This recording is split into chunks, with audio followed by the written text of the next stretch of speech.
Buenas tardes, profesora. Mi nombre es Andrea Rollero y con mis compañeros Renzo Vega y Giovanni Galarza les vamos a hablar acerca de la reforma agraria, si esta fue beneficiosa o no según nuestro punto de vista, ¿no? Para esto, Renzo le va a dar una breve introducción.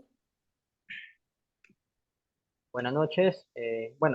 La reforma agraria se buscó incrementar el ingreso del sector campesino y asegurar la estabilidad laboral en el sector con sus mejoras. Se da cambios en el régimen de la tenencia y la propiedad de la tierra. Esto es una decisión política y es responsabilidad del Estado, que debe favorecer a los campesinos. No solo es el acceso a las tierras, sino también generar trabajo, reactivar las pequeñas industrias rurales, proteger y mejorar el ambiente y mantener la cultura y la identidad. Ahora doy pase a mi compañera Andrea. Ok, la reforma agraria en el Perú, sabemos, fue desarrollada durante el gobierno militar de Juan Velasco Alvarado. Eso se marcó bueno, a los últimos casi del siglo XX.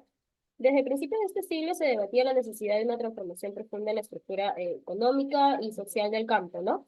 En 1963, ya para esto, se promulgó la Ley de Bases para la Reforma Agraria. Y en 1964, el gobierno de Fernando Belaúnde emitió una ley de reforma agraria que excluía los complejos agroindustriales azucareros, ¿no? Y a la gran propiedad.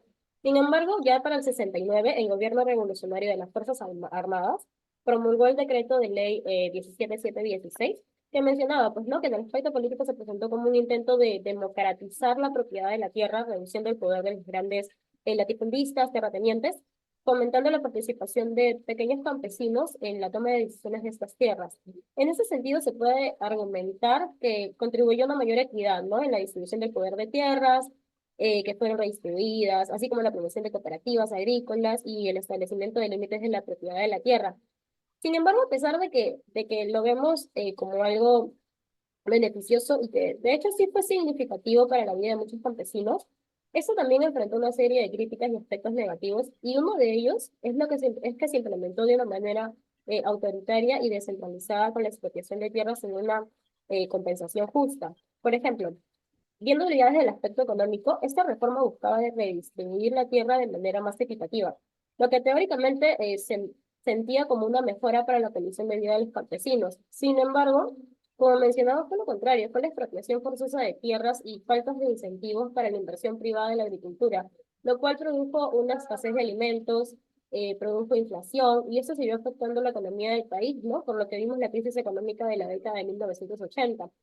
Es más, según un informe del Instituto de Estudios Peruanos, el IEP, la reforma agraria implementada entre 1969 y 1980 significó la expropiación de 10,5 millones de hectáreas de tierra, que es equivalente al 56% de las tierras agrícolas. Durante este tiempo, las propiedades se convirtieron en aproximadamente 1.200 empresas mixtas o sociedades cooperativas que se vieron en un fracaso, en un rápido fracaso, y la mayoría finalmente se escindió o simplemente se abandonaron o quebraron. Incluso según el INEI, actualmente menciona que este periodo estuvo marcado por una importante regresión con graves consecuencias para la producción agrícola. Otro aspecto negativo económico que podemos mencionar, por el cual nosotros consideramos de que no ha sido beneficiosa, es que generó un impacto en la productividad. Algunos críticos argumentaban que la redistribución de la tierra no fue necesariamente acompañada de programas efectivos de capacitación agrícola o acceso a recursos productivos, ¿no? Como por ejemplo semillas de calidad, fertilizantes o incluso tecnología, que para ese tiempo, si bien es cierto no era abundante, era necesaria. Y bueno, eso podría también haber limitado la productividad de las nuevas parcelas de tierras que fueron asignadas a los campesinos, a campesinos que, si bien es cierto, era su trabajo, no tenían la capacidad para generar ingresos sostenibles, ¿no? Ese es un aspecto negativo económico que podemos mencionar.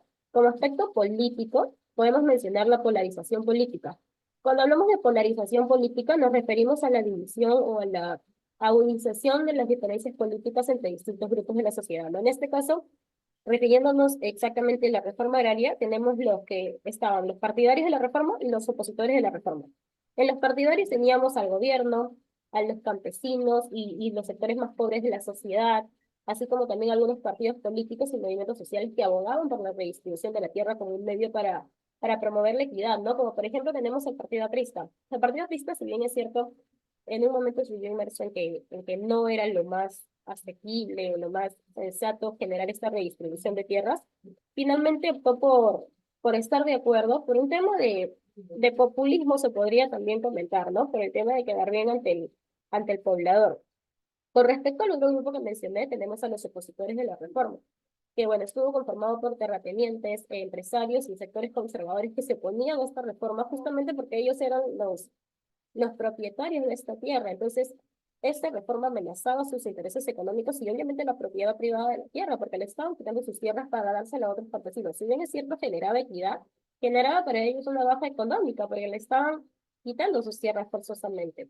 También habían partidos políticos y líderes que se oponían a esta reforma, como por ejemplo el Partido Demócrata Cristiano, el Partido Popular Cristiano y también la Acción Popular no en su totalidad, pero sí había sectores de este partido que estaban en contra de esta reforma. Por lo mismo, intereses en común, ¿no? El tema de que estaban más que todo conformados por terratenientes también. Y esto se tradujo en un clima de confrontación y conflictividad en la sociedad peruana durante este proceso de implementación de la reforma agraria. Se produjeron protestas, enfrentamientos violentos, disputas políticas, lo que dificultó la búsqueda de consensos y la construcción de acuerdos para avanzar en la reforma. Entonces, este también lo podemos comentar como un aspecto social negativo con respecto a la implementación de la reforma agraria, ¿no? Es por eso que nosotros argumentamos de que no fue beneficiosa para el país. Si bien es cierto, produjo equidad, perdón, promovió equidad, promovió un poco más de raciocinio entre lo que vendría a ser campesinos y terratenientes,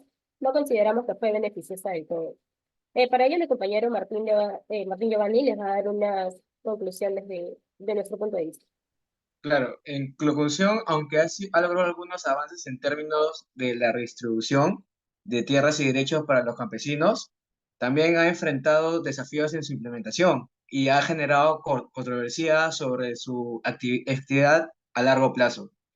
En el desarrollo rural, perdón, y la reducción de la pobreza, la conclusión sobre su éxito apocado depende de diferentes perspectivas y en análisis en función de factores socioeconómicos y políticos.